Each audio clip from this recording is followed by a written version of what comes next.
පින්බර මව්පිමේ පැහැසර ආශිර්වාදයෙන් කොරියාවේ සිටින ලාංකීය ඔබේ සැබෑ වූ සිහිනය. පුතා ගෙත ගෙවදුනා. පුතා මගේ පුතාට හරියනවා පුතේ. රටක් වටින ඔබේ ඉපැයිම් බලගන්වන කොරියාවේ පහසු වේගවත් හා ආරක්ෂිතම මූල්‍ය සහකරු GME. ආදරණීය බැඳීම් පොහොසත් කරමු.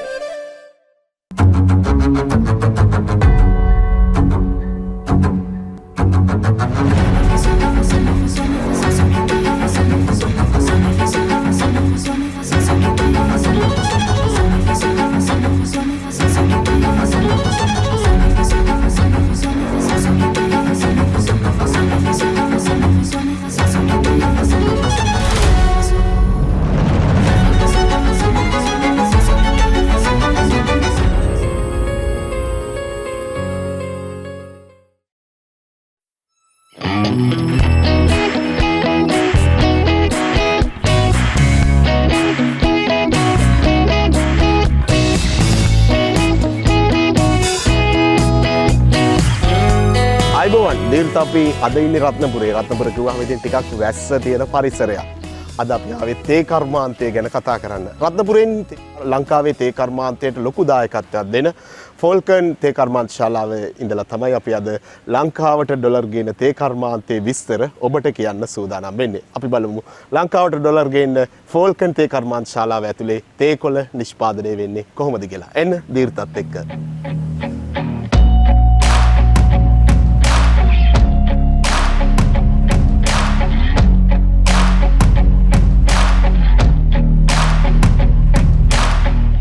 ෆෝල්කන් ආයතනය තමන්ට අවශ්‍ය කරන අමුදලු ගෙන්වා ගැනීම සඳහා ප්‍රවාහන කටයුත්ත කරන්නේ තමන්ගේ ආයතනයේ වාහනවල විතරයි, ලොරි රථවල විතරයි. මේ තියෙන ලොරි රථ අංගණය ප්‍රියන්ත මහත්මයා.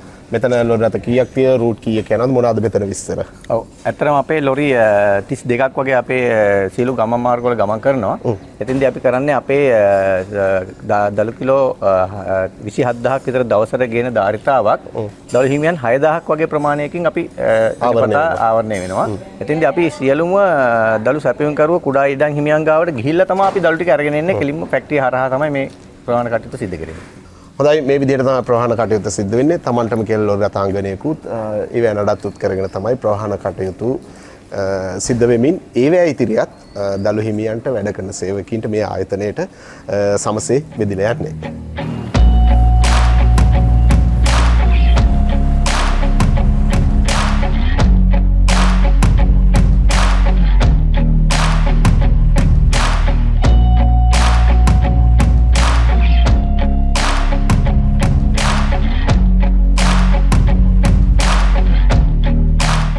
තේ දළු ටික කර්මාන්ත ශාලාවට දැන් අරගෙන ඇවිල්ලා තියෙන්නේ. මෙතනින් එහාට මෙතන කර්මාන්ත ශාලාව ඇතුළට යන වැඩ කටයුතු කොහොමද සිද්ධ වෙන්නේ? ඔව්. ඇත්තටම අපේ කුඩා හිමියන්ගෙන් තේ දළු ලබාගෙන මේ අවස්ථාව තමයි අපිට කර්මාන්ත ශාලා ලැබෙන වෙලාව. ඒතර මේන් පස්සේ කරන්නේ අපි මේක කිරලා ඒක නැවත සැරයක් අපි මේ බක්කිය වලට ඇතිරීම සඳහා මේ කන්නාරක භාවිතා කරලා ක්‍රමානුකූලව යතුරුනවා ට්‍රක් වලට. ඉතින් පස්සේ තමයි අපි ගුණාත්මක පරීක්ෂා කිරීම සඳහා ක්‍රමවේදයක් වෙනම තියෙනවා.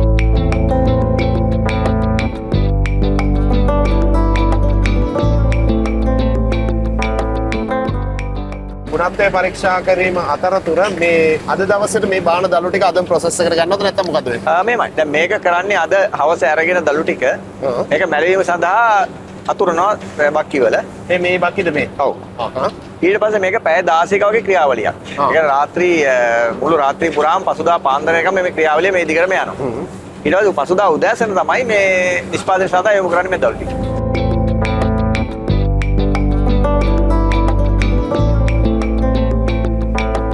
මෙතන අපිට පේනවා මේ බෙස් බිලෝ සහ පුව කියලා කැටගරි තුනකින් තියෙනවා. මේ එකෙක් ගම්වල නම් තියෙනවා. මොකද්ද මෙතන වෙන්නේ? ඒ කියන්නේ අපේ එක එක දළු මාර්ග වලින් ගේන දළු වල තත්ත්වය පරීක්ෂා කරන එක තමයි මෙතනින් කරන්නේ. මේ මාර්ග වල නම් මේ තියෙන මේ දම්පුල් වල දළු මාර්ගය.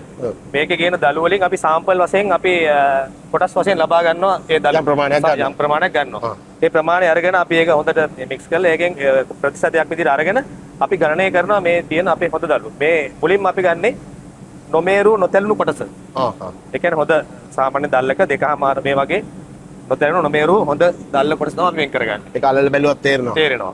ඊට පස්සේ අපි ගන්නවා මේකේ තැලුණු නොමේරු තැලුණු කොටස. ඒක බිලෝ බෙස්ට් විදිහට තමයි යන්නේ. ඒකේ වෙන්නේ අර පොඩි වෙච්ච දලු කොච්චර ප්‍රමාණයක් තියෙනවද කොච්චර කියලා ප්‍රමාණයක් තියෙනවද කියලා බලනවා. එතකොට ඊට පස්සේ අපි ගන්නවා හොඳටම ඒ කියන්නේ සවුත් කොටස. ඒ කියන්නේ මේරු දලු. මේක තමයි පුව කියලා යන්නේ. ඔව්. ඒතර මේ කොටස් තුනට අපි වෙන් කරලාගෙන බලනවා. මේක සාමාන්‍යයෙන් අපි සම්මතයේ තියෙන්නේ 160ක වගේ ප්‍රමාණයක් මේ හොඳම දලු එන්න ඕනේ කියලා. නමුත් ඒක ප්‍රායෝගිකව ගන්න ගොඩක් අමාරුයි. 150කට වැඩි මට්ටමක් අපි පවත්වාගෙන යනවා. කන ආයතනේ වෙනවා. පවත්වාගෙන යනවා.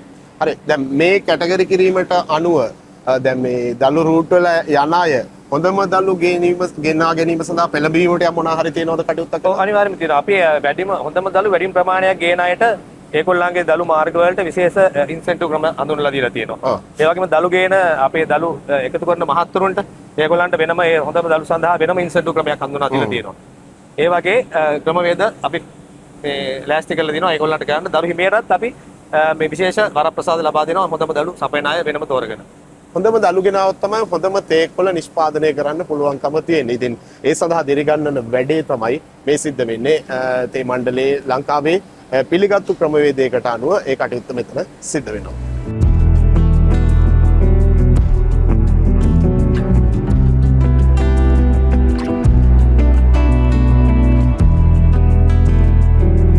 මේ තියෙන ඊ අවස අපිට ලබා දෙන දලු ටික මේකෙදි කරන්නේ ඊ අවස වෙන දලු මේ බක්කි වල ඇතිරීමෙන් පස්සේ සවස් සිට පසුදා උදේ වෙනකල් මැලවීමේ කාර්යයක් සිදු වෙනවා. මේ දලු වල මතු පිට සහ අභ්‍යන්තරයේ තියෙන ජලය සම්පූර්ණ ඉවත් වෙනවා. ක්‍රමානුකූලව 45ක් පමණ ඉවත් වෙනවා. ඒක තමයි දැන් මේ කරලා තියෙන්නේ. දැන් මෙතන මේ සුපරීක්ෂකයන් හරහා සිද්ධ වෙන්නේ මොකද්ද? ඔව් ඇත්තටම ඒගොල්ලෝ තමයි මේක බලලේ වෙලා නිෂ්පාදනයේ සුදුසුයි කියන තත්ත්වයට ආවට පස්සේ ඊගාවාදියට සඳහා සූදානම්ද කියලා බලලා ඒක කටයුතු කරන්නේ. මේ එක එක තැන්වල අපි දකිනවා මේ ගම්වල බෝඩ්ස් ගහලා තියෙනවා. දැන් මෙතන ගෙහිල්ලටි ගම නිරියැල්ල දුරෙක් කන්දෝ වගේ මොනවද මේ ගම්වල ඇයි ඒ කියන්නේ අපි අපේ දලු ගමන් මාර්ග 31ක් තියෙනවා. ඒ දලු ගමන් මාර්ග 31 ඒ අදාළ ප්‍රදේශයට යනවා නම් අපි උදාහරණයක් විදිහට කියමුකෝ දුරෙක් කන්ද කියන ප්‍රදේශයට යනවා නම් ඒ ප්‍රදේශයේ නම තමයි ඒ ගමන් මාර්ගයට දාලා තියෙන්නේ. එතකොට අපි හඳුනා ගැනීමක් කරන්න පුළුවන් මේ කාලේ මේ ප්‍රදේශවලින් එන දළු වල තත්ත්වය කොහොමද කියන එක පැහැදිලි කරන්න පුළුවන්. පින්බර මව්බිමේ පැහැසර ආශිර්වාදයෙන් කොරියාවේ සිටින ලාංකීය ඔබේ සැබෑ වූ සිහිනය. අම්මා පුතා ගෙත ගෙවදුනා. ඉන්න මම පුතාට පෙන්නන්න. අම්මා ෆෝන් එක අනිත් පැත්ත හරවන්න. මට පේන්නේ අම්මාගේ මූණ. අනේ පුතේ අපිට මේවා පාවිච්චි කරලා පුරුද්දක් නෑනේ පුතේ. අම්මා කො අප්පච්චි? පුතා කෑම කාලද? නෑ අප්පච්චි. එහෙම කොහොමේ? හොඳට කෑම කාලේ ඉන්න එපායි.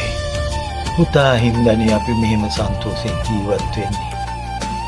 අයියගේ රට රස්සාව අපේ හින හැබෑ කළා නේද?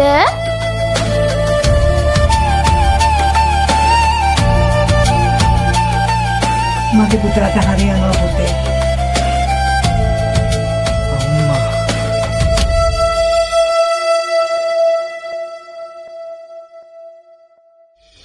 රටක් වටින ඔබේ ඉපැයිම් බලගන්වන කොරියාවේ පහසු වේගවත් හා ආරක්ෂිතම මූල්‍ය සහකරු ආදරණීය බැඳීම් පොහොසත් කරමු GME.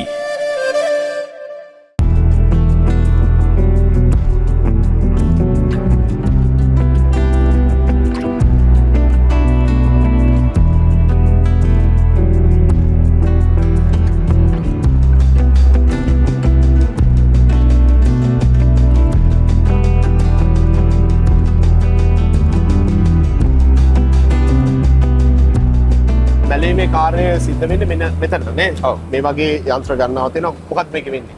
ඔව් මේකෙදි වෙන්නේ අපිට කුඩා ඉඩ හිමියන්ගෙන් ලබා දෙන දලු ගෙනවිල්ලා මේකේ අතුරනවා. ඊට පස්සේ වෙන්නේ මේකේ හෝස් පාර 7 මාර්ග ලොකු ධාරිතාවක් තියෙන මෝටරයක් තියෙන්නේ.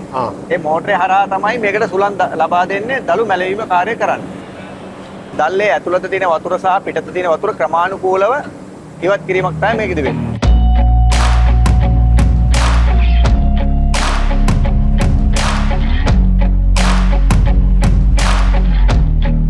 මෙතනදි කරන්නේ පැය 16ක් වගේ කාලයක් අපි මැලවීමේ ක්‍රියාවලිය සිදු කළා ඒකේ අවසාන ප්‍රතිඵලය තමයි මේ මැලවුණු දළු රෝල වෙත යොමු කරන එක. එතෙන්දී අමුදළු වල ගුණාත්මය සහ හානියක් නොවන පරිදි මැලවීම් කටයුතු කරන්නට අපි නිතරම ආරක්ෂා කරගෙන කටයුතු කරන්න ඕනේ.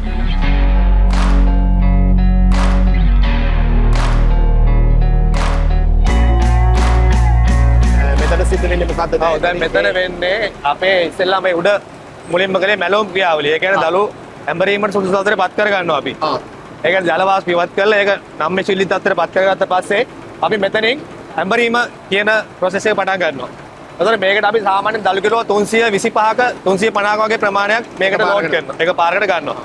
අරගෙන විනාඩි 20ක 25ක වගේ කාලයක් ඒ දළු වල ප්‍රමිතිය අනුව අපි ඇඹරීම සිද්ධ කරනවා. එතකොට මේ මැෂින් එකේ තියෙන තනිකරම කිතුල් වලින් ගහපු බැටන්ස් සහ පෝන් එකක්, පිත්තල පෝන් එකක්. ඒකෙන් තමයි මේ දැල්ලේ කොටස් කැඩිලා මේ අවශ්‍ය ප්‍රමාණය හැඩය සහ ප්‍රමාණාත්මකව කැඩිලා සකස් වෙන්නේ. මේක සල්ලඩේ කියලා සාමාන්‍ය කියන්නේ. මේක සල්ලඩේ රෝල් බ්‍රේකර් එක කියලා කියන්නේ. මේකෙන් තමයි අර අපේ රෝලේ අඹර ගන්න තේ කොටස් ටික වෙන් කරගන්නේ. කුඩාවට කඩා ගන්න කොටස් ටික මේ සල්ලඩෙන් හලා ගන්නවා අපි පහළට. ඒකට දැන් මේ අපි පේනවා දැන් අරහෙට යන අවස්ථා කීපයක තියෙනවා මේ මුලින්ම හැල්ල ටික ගන්නේ ඕගොල්ලන්ගේ හොඳම ක්වොලිටි එකේ හොඳම ක්වොලිටි එක. ඔව් මුලින්ම හැලෙන දැල්ලේ ලපණිම කොටස් ටික අරිම්බුවත් එක්ක තියෙන ලපණිම කොටස් ටික තමයි මුලින්ම හැලෙන්නේ. ඒතකොට ඒ කොටස් ටික අපි වෙන් කරලා වෙනම ටේබල් වලට දා ගන්නවා. මේ අවස්ථාව තියෙන්නේ මෙතනින් අපි ඇඹරුණා මදි තව විශාල කොටස් ටික නැවත වරක් ඇඹරීම සඳහා අපි නැවත තව රෝල් දෙකකට යොමු කරනවා.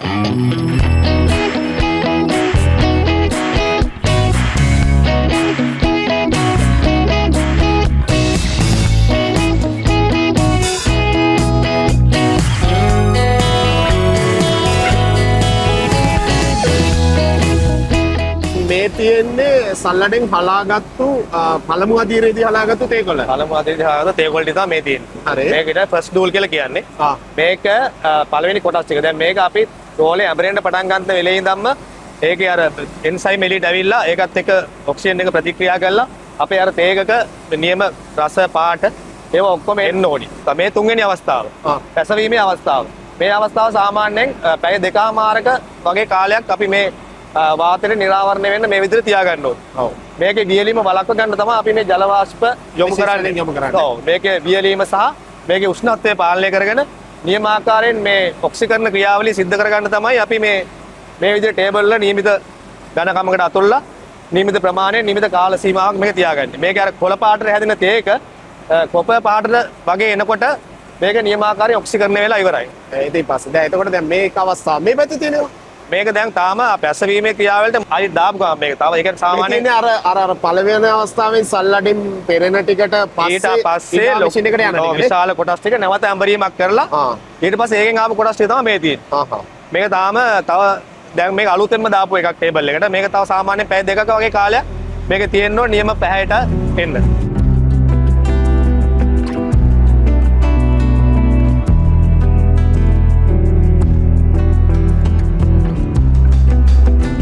දැන් අපේ දළු ඇඹරීමේ ක්‍රියාවලියෙන් සහ පැසවීමේ ක්‍රියාවලියෙන් පස්සේ ඊළඟට සිද්ධ වෙන දේ තමයි තේ දියවන එක. මෙතෙන්දි සිද්ධ වෙන්නේ මේ අපි නියම ආකාරයට ඔක්සිකරණය කරගත්ත තේ ටික පැය දෙකමාරක 3ක කාලයක් ඒක මේ වියලන යන්ත්‍රය තුලින් නිමිත එකක් බවට පත් කර ගන්නවා. මෙතනින් වෙන්නේ මෙතනින් පස්සේ පැසවීමේ ක්‍රියාවලිය නවතිනවා. ඒ වගේම නිමි කළු තේ එකක් මේ විනාඩි 20ක කාලයෙන් පස්සේ අපිට සෙල්සියස් අංශක 110ක් 120ක් අතර උෂ්ණත්වයේ විනාඩි 20ක් අපි මේ යන්ත්‍රය තුල මේක වියලනවා. ඊට පස්සේ අපිට නිමි කළු තේ එකක් මේකෙන් පස්සේ එනවා. එතකොට තේ නිෂ්පාදන ක්‍රියාවලිය එතනින් අවසానයි. ඊට පස්සේ ඉතුරු වෙන්නේ වර්ග කරන ක්‍රියාවලිය.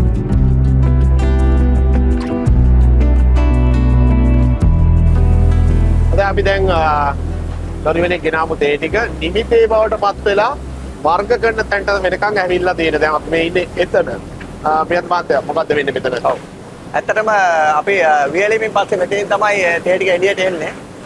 එතනින් ඇවිල්ලා මේ අපි විවිධාකාර වූ ප්‍රමාණයේ දැල් වල තමයි මේ හලලා වර්ග කිරීම කරන්නේ. එතන මේ වර්ග කිරීම තමයි කරන්නේ.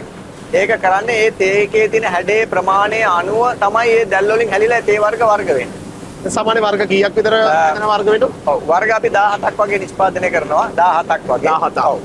ඒක මේ මූලික අවධිය තමයි මේ යන්නේ. මූලික අවධිය. එතකොට දැන් මේ මුලින්ම හලපු ටික දැන් අපිට පේනවා දැන් මේ වගේ මේ එකතු වෙන්නේ මොනවද මේ අහ කියන්නේ මොනවද මේ? ඔව් දැන් මේමයි. දැන් මේ තේ එකේ මිශ්‍රව තියෙන එක මෝරපු දළු වල තියෙන මෝරපු කොටස් තියෙනවා, කළු තේ තියෙනවා. ඒ දෙක එකට තමයි එන්නේ. ඊට පස්සේ අවසානයේදී තමයි මේ දෙක කළු තේ වලින් මෝරපු ටික ඉවත් කරගන්නේ. දඬු වගේ කොටස් ඉවත් කරගන්න. හරි. අපි කොටස් වෙන තැන ඒ කොටස් වෙන විදි ප්‍රමාණයන් කොටස් වෙන්නේ මොනවටද? ඒවා වෙනද පොළ කොහොමද? ඒවා අපිට ඉස්සරහින් දැනගන්න පුළුවන්. පුළුවන්.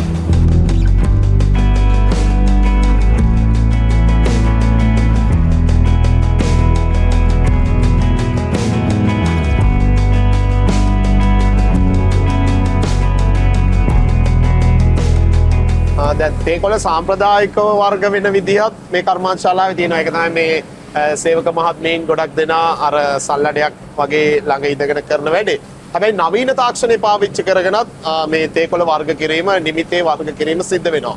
එහෙනම් මාත් කොහොමද මේ වැඩේ වෙන්නේ? දැන් යන්ත්‍ර දෙකක් මෙතන තවත් යන්ත්‍ර තියෙනවා. අපි මුලින් මෙතනින් පටන් ගමු. ඔව්. ඇත්තටම මේ යන්ත්‍රය ඇවිල්ලා තාක්ෂණය බොහොම උසස් යන්ත්‍රයක්. මේකෙදි කරන්නේ අපි තේවල තියෙන මෝරපු කොටස් තියෙනවා නම් ඒවා ඉවත් කරගන්න ඕනි. ඒතර ඒක ප්‍රධානව අයින් වෙලා ඊට පස්සේ දෙවනුව තමයි හොඳ තේ ටික වෙන් වෙන්නේ. දැන් සාම්පලයක් ඉදිරිය ගත්තොත් අපි මෝරපු කොටස් ටික මෙතෙන්ට යනවා. සාමාන්‍ය හොඳ ටික මෙතෙන්ට එනවා. දැන් අපි මෙතන තියෙන ඒවාද මේ? ඔව්. හොඳම ටික මෙතෙන්ට යනවා. මේ තියෙන්නේ සාම්පලේ එන විදිය තමයි මේ තියෙන්නේ. මේ මෝරපු ටික සාමාන්‍ය ටික හොඳම ටික. හරි. එතනින් පස්සේ මේ හොඳම ටික සහ සාමාන්‍ය වායි වර්ග කිරීමද මේ පැත්තේ වෙන්නේ? ඔව් පැහැදිලිව. දැන් මේකෙදි වෙන්නේ මේ හොඳ තේ ටික අරගත්තාම ඒකේ නොඑක් හැඩේ ප්‍රමාණයේ තේ තියෙනවා. ඒ තේ අපිට මේ මැෂින් එක ආධාරයෙන් වර්ග කරන්න පුළුවන්. ඔව්. ඒකෙදි කරන්නේ ඒ තේවල හැඩේ ප්‍රමාණය අනුව හීනි කොටස්, මධ්‍යස්ථ කොටස්, විශාල කොටස් කියන කොටස් තුන වෙන් කරලා ගන්න පුළුවන් මේ මැෂින් එකේ. හැඩේ අනුව. ඔව්. ඇත්තට මේ මැෂින් එක කැමරා ආශ්‍රිතව තමයි ක්‍රියාත්මක වෙන්නේ නේද? හරි. මේක කැමරාවට අනුව බලනවා ඒ හැඩයන් කැප්චර් කරගෙන අති නවීන තාක්ෂණය පාවිච්චි කරලා තමයි වර්ග කරන්නේ. මේ ඒ වර්ග කිරීම තියෙන්නේ නේ. ඔව්. හරි. වර්ග කීයක් විතර අපිට එකපාරකට මේකෙන් වර්ග කරගන්න පුළුවන්ද? අපේ මේ මැෂින් එකේ වර්ග 3ක්, ඒ කියන්නේ එකම තේ එකක තියෙන වර්ග 3ක්, කොටස් 3ක් විතර වෙන් කරගන්න. ඒවා වෙන වෙනම අලුත් වෙන්නේ ඒවා නිමිතේ. ඔව් නිමිතේ. ඒවා ලංකාවේ පාවිච්චියට ගන්නේ නැහැ කොට. පාවිච්චි වෙන්නේ නැහැ. ඔක්කොම එක්ස්පෝර්ට් ක්වොලිටි. ඔව්.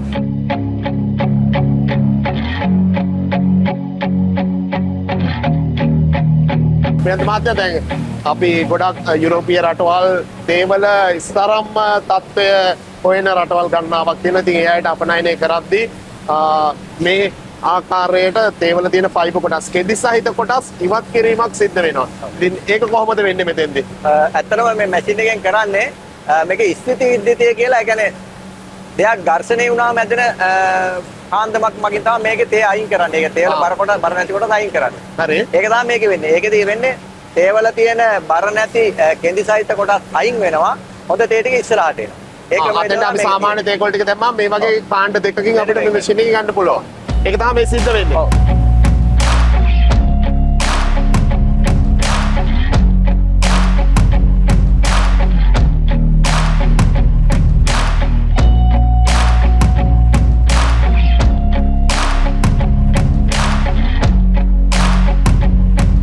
පින්බර මව්පිමේ පැහැසර ආශිර්වාදයෙන් කොරියාවේ සිටින ලාංකීය ඔබේ සැබෑ වූ සිහිනය. පුතා ගෙත ගෙවදුනා. පුතා මගේ පුතාට හරියනවා පුතේ. රටක් වටින ඔබේ ඉපැයිම් බලගන්වන කොරියාවේ පහසු වේගවත් හා ආරක්ෂිතම මූල්‍ය සහකරු GME. ආදරණීය බැනීම් පොහොසත් කරමු. හොඳයි, ෆෝල්කන් තේ කර්මාන්තශාලාව ඇතුලේ ටී කැටගරිස් ගත්තොත් තේ වර්ග 22ක් විතර ලංකාවේ පරිභෝජනයටත් ඒ වගේම අපනයනය සඳහාත් නිෂ්පාදනය වෙනවා. දැන් මෙතෙන්ට ආවට පස්සේ මේ ටී ටෙස්ටිං කරන තැන අපිට මෙතෙන්දී පියන්ත මහත්මයාට අමතරව පැකින් සුපර්වයිසර් විදිහට කුමාර මහත්මයාත් අපිත් එක්ක එකතු වෙනවා. දැන් මෙතන තියෙනවා වර්ග 6ක්. දැන් මේ රස වර්ග 6ක් ටෙස්ටිං පාර්ට් එක තමයි මෙතන වෙන්නේ. ටී ටෙස්ට් කරලා බලන එක. ඉතින් ඒකට අවශ්‍ය විදිහට කටයුතු සූදානම් කරලා තියෙන්නේ. කියන්නකෝ විස්තර. ඔව්. ඇත්තටම මේ මෙතනින් මෙහාට තියෙන අපේ කර්මාන්තශාලා නිෂ්පාදනය වෙන මිලෙන් අධිකම තේ වර්ග තමයි මේ දාලා තියෙන්නේ.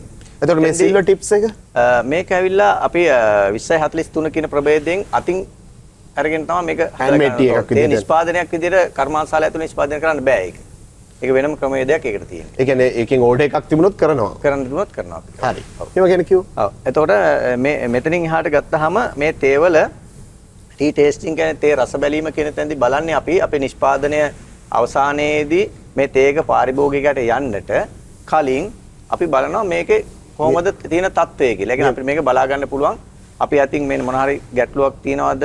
මේක තව දියුණු වෙන්න පැති තියනවද? නියම ප්‍රමිතිය තියනවද කියලා බලන්න. ප්‍රමිතිය තියනවද කියන එක බලලා තමයි අපි මෙතනින් එහාට මේක එළියට දාන්නේ. ඉතින් එතෙන්දී මේ ක්‍රමවේදය ඊටාම වැදගත්. අපි දැන් මේක අපි බලමු. ටෙස්ට් කරලා බලමු නේද? මට මේ යන්ත මහත්තයා පොඩ්ඩක් කියලා දුන්න කොහොම ටෙස්ට් කරන විදිය. අපිත් ෆස්ට් ටයිම් නේ. සාමාන්‍යයෙන් ඉතින් මේක හැන්දකට අරගෙන අපි POPF SP කියන එක නේ. ඔව්. මම හිතන්නේ ටෙස්ට් එක ඔබතුමා මට කරලා පෙන්නන්න මා චුට්ටක් ටෙස්ට් කරලා බලන්න.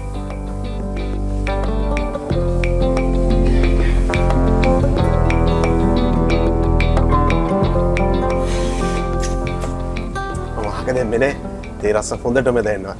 ලංකාව ඇතුලේ අපිට මේ තේ කොළ වර්ග අපිට බොන්න ලැබෙන්නේ නැහැ. අතට මේවා එක්ස්පෝර්ට් එකේ තියෙන ඒ කියන්නේ අපනයනයේ සඳහා නිෂ්පාදනය වෙන ඒවා.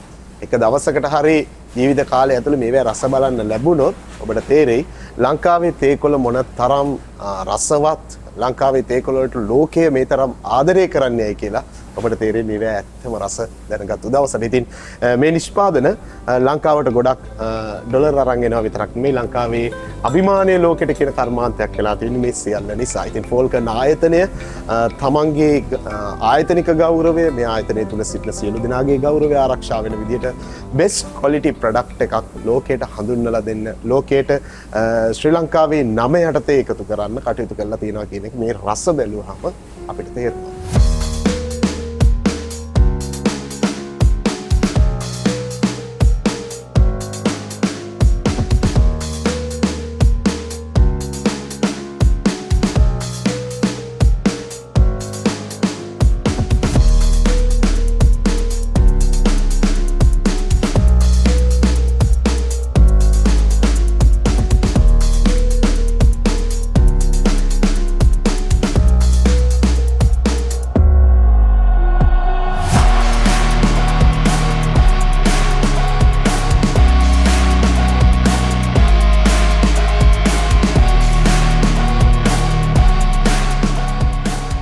ලංකාවට තේ නිෂ්පාදනය තුළින් විශාල කීර්තියක් අත් කර දෙන රුවන්පොරුව තේ කලාවේ සාඩම්බරයේ විදිහට තමයි ෆෝල්කන් ආයතනය හඳුනගන්නේ.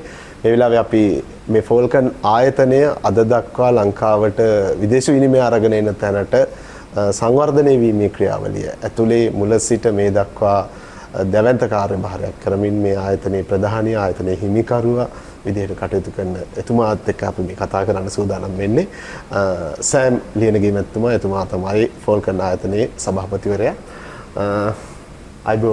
අයිබෝන් ෆෝල්කන් ආයතනය මේ වෙනකොට සබරගමු තේ කලාවේ සාඩම්බරය. ඒක වචන වලට විතරක් නෙමෙයි ක්‍රියාව ඇතුළේ වෙලා තියෙන එකක්. මේ ආයතනය මේ දක්වා ආපු ගමන මොන වගේද ආරම්භයේ ඉඳලා අපි කෙටියෙන් සඳහන් කරමු. මම ඇත්තටම වෘත්තීය සිවිල් ඉංජිනේරුවෙක්.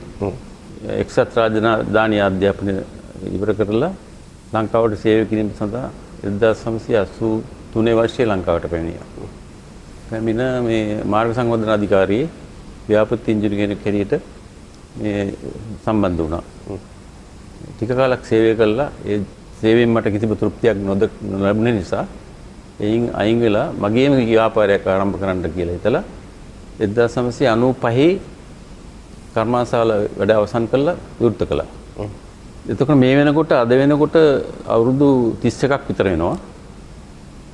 ඍජු සේවකයෝ 250ක් විතර ඉන්නවා. ඊට අමතරව දළු සපයන්න 6600ක් කුඩා තේවතුන් දළු සපයන්න 6600ක්.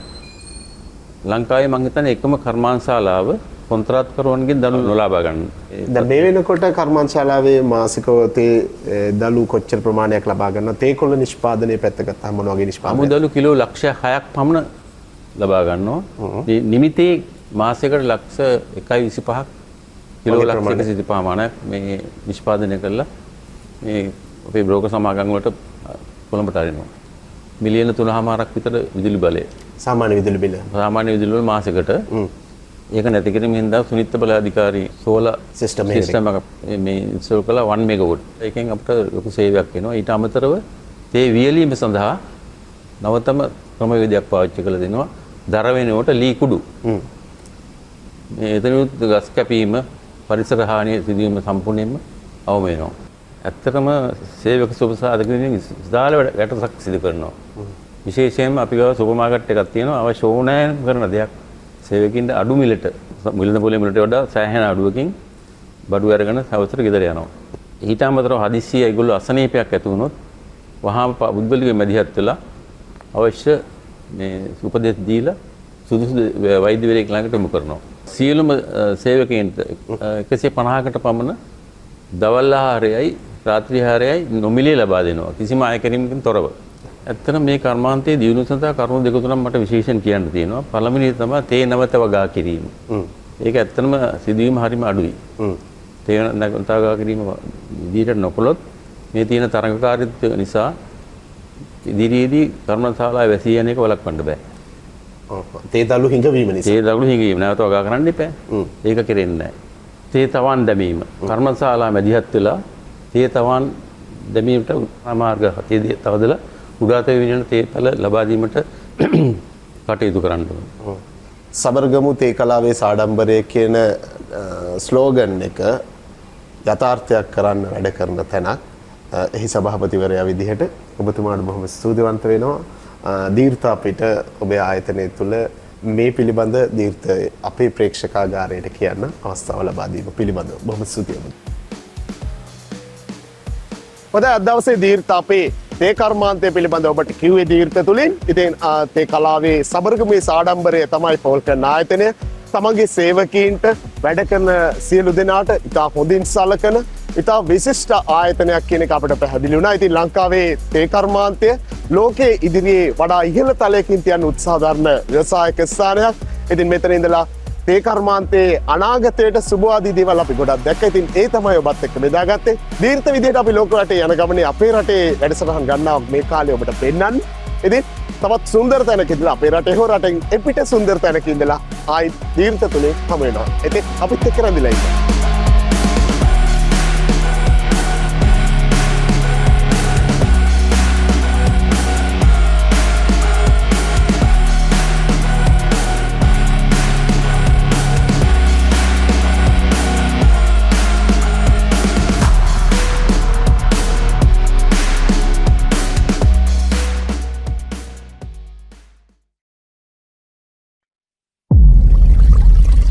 පින්බර මව්පිමේ පැහැසර ආශිර්වාදයෙන් කොරියාවේ සිටින ලාංකීය ඔබේ සැබෑ වූ සිහිනය. අම්මා පුතා ගෙත ගෙවදුනා. ඉන්න මම පුතාට පෙන්නන්න. අම්මා ෆෝන් එක අනිත් පැත්ත හරවන්න. මට පේන්නේ අම්මාගේ මූණ. අනේ පුතේ අපිට මේවා පාවිච්චි කරලා පුරුද්දක් නෑනේ පුතේ. අම්මා කො අපච්චි? පුතා කෑම කාලද? නෑ අපච්චි. එහෙම කොහොමේ? හොඳට කෑම කාලේ ඉන්න එපායි. පුතා හින්දානේ අපි මෙහෙම සන්තෝෂෙන් ජීවත් වෙන්නේ. අයියගේ රට රස්සාව අපේ හින හැබෑ කළා නේද?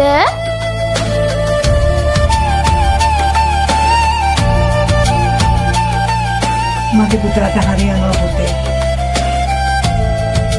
අම්මා